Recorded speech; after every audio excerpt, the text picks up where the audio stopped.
سيجموند فرويد اتولد سنة 1856 في بلدة صغيرة في النمسا، ومن هو صغير كان فضولي بشكل مش طبيعي، دايما بيقرأ وبيفكر في أسرار العقل.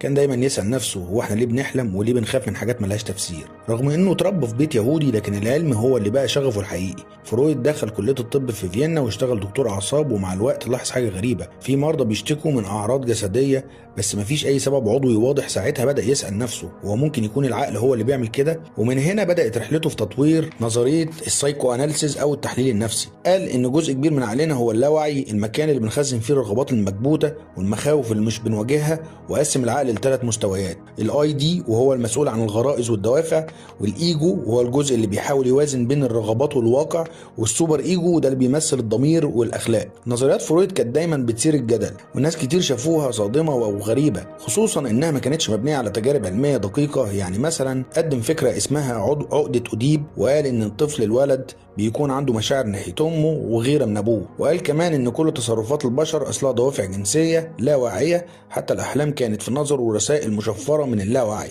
بس معظم افكاره دي كانت مبنيه على حكايات مرضاه ومش تجارب عمليه او علميه معموله بدقه، وده فتح عليه ابواب النقد كبير. ورغم ده فرويد قال كلام لسه لحد النهارده بنكرره، زي مثلا الانسان مش سيد عقله والاحلام هي الطريق الملكي للاوعي. كلامه كان بيخض الناس لانه كان بيقول اننا مش دايما فاهمين نفسنا، وان في حاجات جوانا بتتحكم فينا من غير ما نحس. فرويد اتعرض لهجوم كبير في حياته، وناس قالوا انه مهتم بالجنس بشكل مبالغ فيه، وان شغله كله ملوش علاقه بالعلم الحقيقي. ولكن في ناس تانية شايفين انه غير طريقه فهمنا للمشاعر والصدمات النفسيه والعقل الانسان من جوه. ولحد النهارده علماء النفس لسه بيسالوا هل فرويد كان عالم نفس بجد ولا كان مجرد كاتب عبقري بيحكي قصص. ولما النازيين استولوا على الحكم، فرويد اضطر يهرب من النمسا ويروح لندن، وهناك توفى سنة 1939. بس أفكاره لسه عايشة في الجامعات وفي عيادات الطب النفسي وفي كتب وثقافة الناس، وساب وراه مقولة بتتلخص فيها فلسفته كلها: مفيش بني آدم يقدر يخبي سر،